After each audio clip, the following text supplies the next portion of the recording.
Hello, and welcome to episode 193 of the Quiet and Strong podcast, especially for introverts.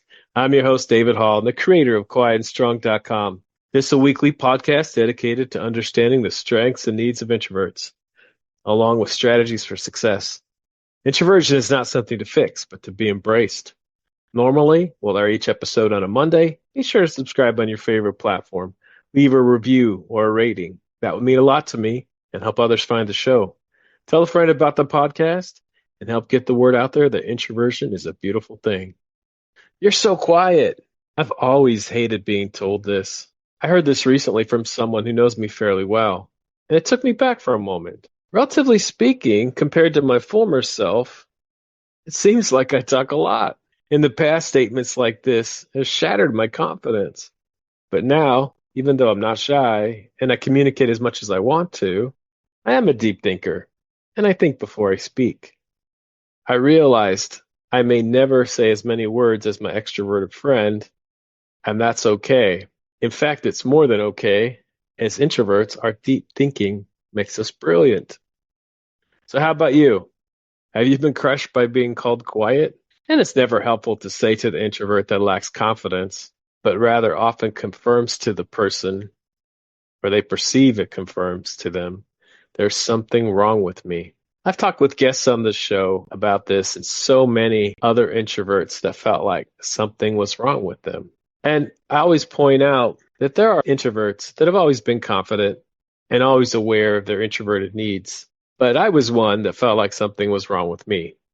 Why can't I be more like that person that seems to be so at ease in social situations? I was shy and I lacked confidence. And somewhere along the way, I learned what it meant to be an introvert.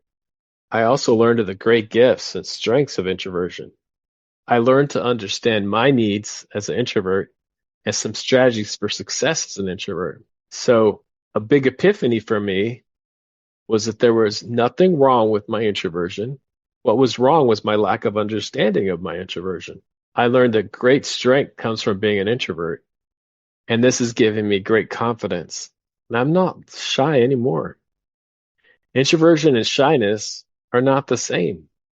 You can be shy either as an introvert or extrovert, as shyness is more about your confidence or lack of confidence than how you interact with the world. And the great news is that if you are a shy introvert, you can gain confidence.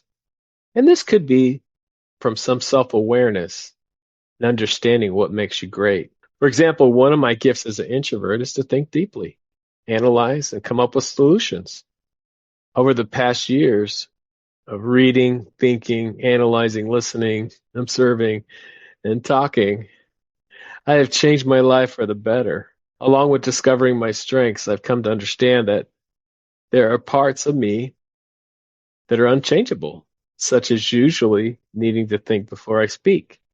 But there's also aspects that can be changed, such as irrational fears or self-defeating thoughts.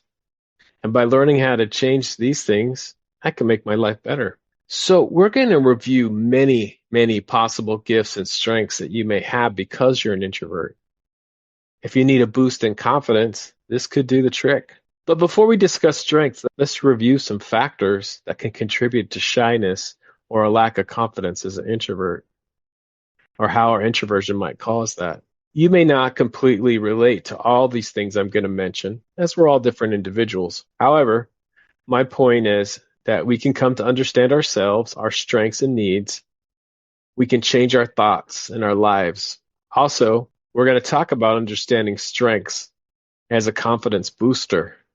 There are so many other strategies for success that if we don't identify them today, check out some previous episodes. So, one thing that can make us shy or lack confidence is when we do act differently than our extroverted friends. And one of the ways that we're different is for us, going from inside to outside, meaning going from our inner world of ideas to the outside world can sometimes be draining. As introverts, we naturally spend more time in our heads and don't always notice our surroundings. And this can produce feelings of anxiety as you try to navigate new situations and places. because you're trying to process your surroundings on what's going on externally. The shift in processing may cause you to be uncomfortable if you spend more of the time in your head. Another thing that can make us feel less confident is our deep thoughts sometimes, because one of our strengths as an introvert is we think deeply and often. And I know for me, there's been many times when I shared a deep thought and got funny looks or even made fun of. So in my case, sharing deep thoughts, which again is a good thing about me, has made me shy in the past. I've come to realize that when others have not had the time to analyze information, my well thought out ideas may seem a bit crazy. That doesn't mean I'm wrong. It just means I may have to spend more time explaining concepts that are obvious to me and stand my ground when I'm not being heard. Have you had a similar experience as a deep thinker? And of course, introverts, we think before we speak. It's natural. We usually think before we speak. And that's a fact for introverts. When I didn't understand this about myself, I could get run over by those that talk in order to think. I felt less than adequate in these situations, and my self-confidence waned. But by understanding how I operate, that I think first and then speak usually, I've come to accept this. Now I let people know when I'm thinking so I can take time that I need. I've also learned that I can prepare for certain conversations, meetings, presentations ahead of time. So I don't always have to take as much time during the situation to think before speaking, as I've already thought about it, probably a lot. And in conversations where I'm the expert, I've already spent so much time thinking about my words, they come more freely and naturally. But when I'm in situations where I have to pause to think, I've learned to relax and let my thoughts do their best work. And then, as introverts, often we don't like small talk. And there's two parts to it. Sometimes we're not very good at it, and sometimes we just don't like it, even though if we become very good at it, we may not like it. I've never enjoyed talking about the weather and have often avoided these small talk situations altogether. In the past, if I found myself in a small group or one-on-one with a person I didn't know well, I found that because I wasn't interested in the conversation, I really didn't have anything to say. And of course, that made others think that I was quiet, and I thought I was quiet. And again, this made me lack confidence. But I've learned that in building relationships, you have to start somewhere, and small talk may be the necessary way to get to those deeper conversations that you want to have. I've definitely gotten better at small talk, but I accept that I may never be the master of it. I've also learned not to worry about awkward silences, because if it's silent, you're not the only one, right? And sometimes listening to labels can take a whack at our confidence. If people tell you that you are quiet and shy long enough, you may eventually begin to believe it. Labels can be useful if they're used to help someone understand themselves in general terms and explain how to overcome challenges and move forward in their strengths. Like on this show, we talk about introversion. It doesn't box you in, but it really helps you to understand yourself and how you can be your best. But labels can hold people back from their full potential. And for some reason, people like to categorize other people into nice little boxes. And these boxes can be very limiting and confining. So I've learned to reject negative labels as they are harmful. Instead, focus on what's great about you, where your strengths are, and traits or actions you can change and improve. If you're not locked into a label, there's no telling what you can accomplish.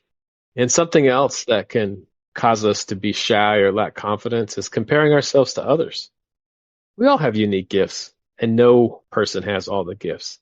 In the past, I compared myself to someone that is brilliant, something I am not, and the comparison has made me feel inferior or lack confidence. I often listen to motivational speakers. They have great charisma, and sometimes catch myself thinking badly about myself for not having this particular talent.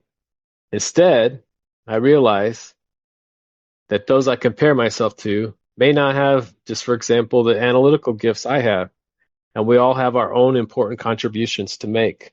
Recognize your own strengths and the value of what you have to offer, without comparing yourself to what you see in others. So confidence or self-confidence comes when you believe you have great value, much to offer, and are worthwhile in your uniqueness. Are you a confident introvert? If not, this is something you can change. You can gain confidence in your worth and uniqueness and the gifts you have to offer the world. And when you're using your gifts, it feels amazing. Like I said, one of mine is that I'm analytical. And, there's been so many times where I've completed a task or a larger project using my gifts. And it feels so good. It's very fulfilling, very satisfying. So I'm going to briefly describe many possible introvert strengths.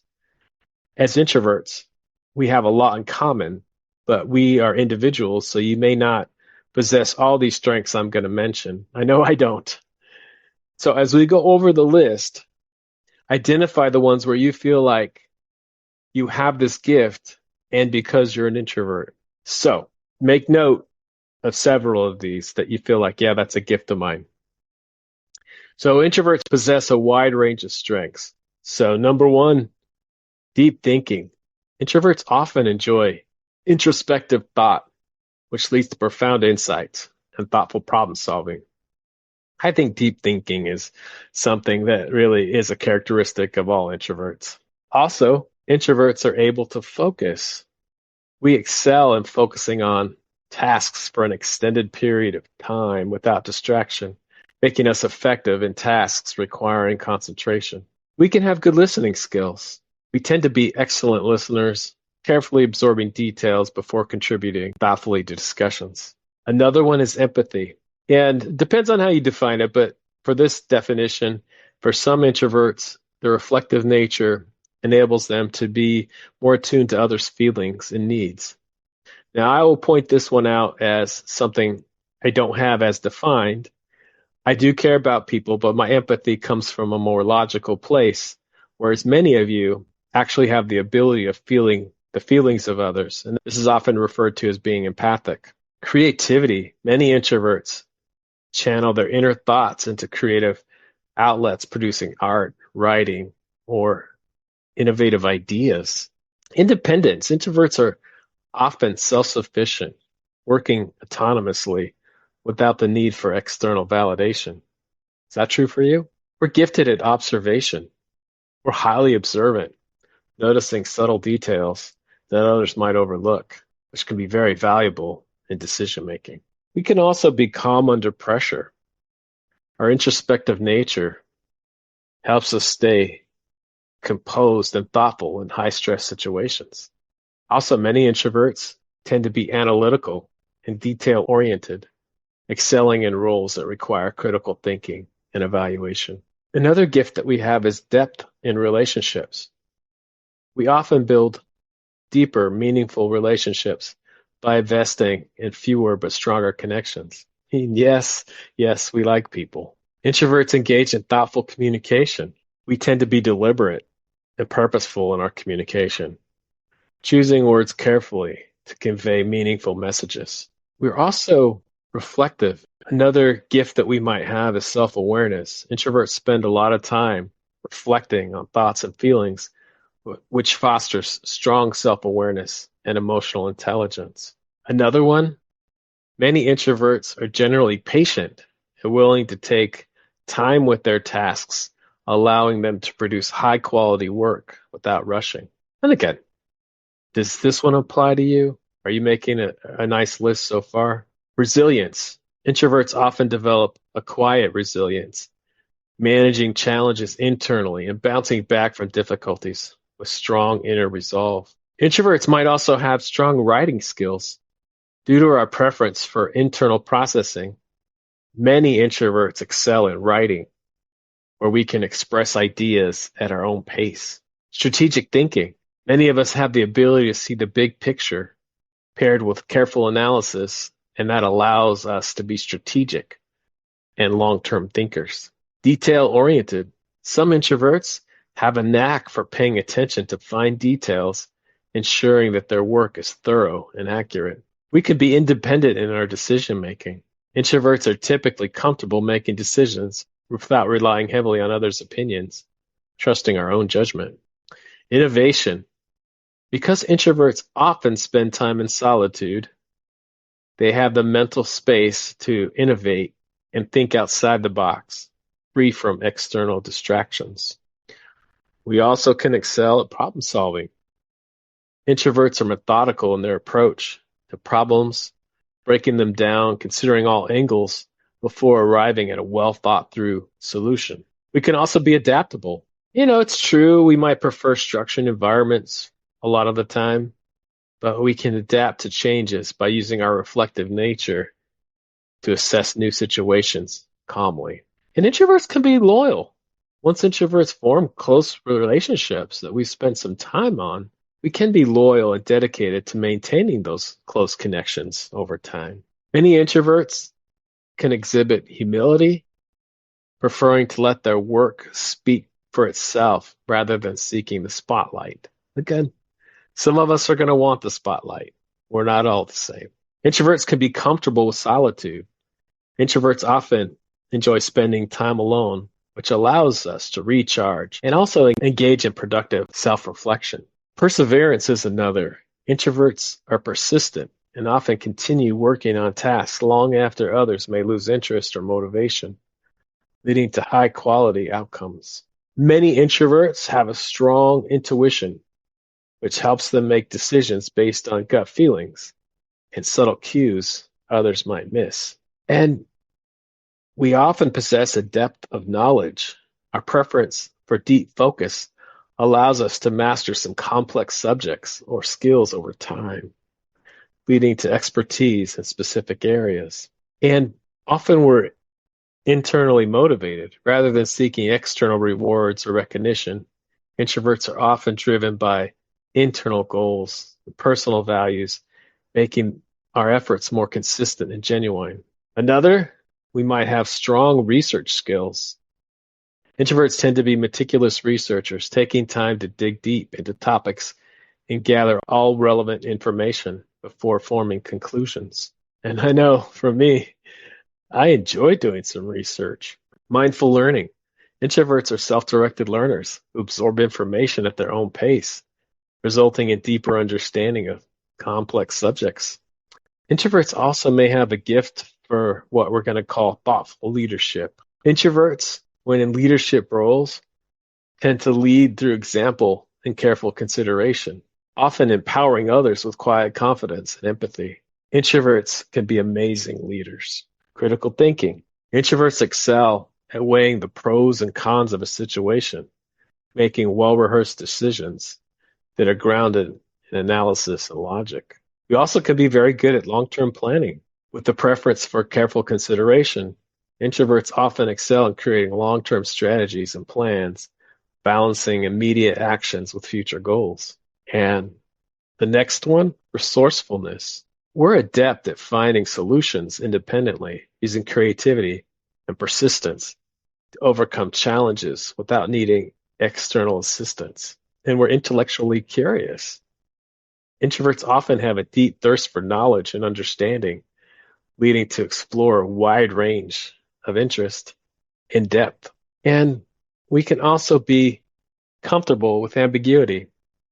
Our thoughtful nature helps introverts navigate certain or ambiguous situations, allowing us to remain composed while others may feel overwhelmed. And then observational humor. Introverts often have a unique brand of humor that stems from their keen observational skills, offering witty and insightful commentary on the world around them. I think a lot of comedians are introverts because we do see the absurdity in life sometimes. And we make meaningful contributions in group settings. We might not speak as frequently as our extroverted colleagues, but when we do, our input is often insightful and valuable and contributing to the depth of the conversation. And we have an appreciation for solitude. Introverts just don't tolerate alone time. We often thrive in it, using solitude to recharge, reflect, and explore our personal interests. And along with that, it's not only that we can be in solitude, but we respect the silence. Introverts are comfortable with silence and use it effectively to allow space for others to gather their thoughts, enhancing meaningful dialogue. And we are good at preparation. Introverts tend to prepare meticulously for tasks, meetings, presentations, ensuring that we're well informed and ready for the questions and challenges. And preparation is one of the main keys for success as an introvert. So, did you identify several of these as being yours or versions of them as being yours? Be proud of who you are. You have great and unique strengths, and this should give you confidence. Don't compare yourself to others, but stand out in your own way. Honor your needs as an introvert and continue to develop your strategies for success. And your strategies for success will likely look different from your extroverted friend or colleague. And check out past episodes as guests share examples of their strategies. As always, we have some awesome guests coming up. So thank you so much for joining me today. I appreciate you. Remember, if you're interested in getting to know yourself better, there's now a free Typefinder personality assessment on the Quiet and Strong website. This free assessment will give you a brief report, including the 4-letter Myers-Briggs code. I'll add a link in the show notes. And I'd love to connect with you. Please reach out at david@quietandstrong.com or check out the quietandstrong.com website, which includes blog posts and links to social media for Quiet and Strong. Send me topics or guests that you would like to see on the show. There's so many great things about being an introvert, and we need those to be understood. Get to know your introverted strengths and needs and be strong.